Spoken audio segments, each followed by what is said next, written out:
जानिछ ना गोटे मनीष को सबुठारु अधिक कष्ट केतेबेले होइथे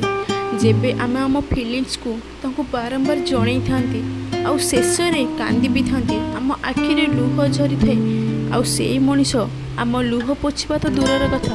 आमको उल्टा गाली करे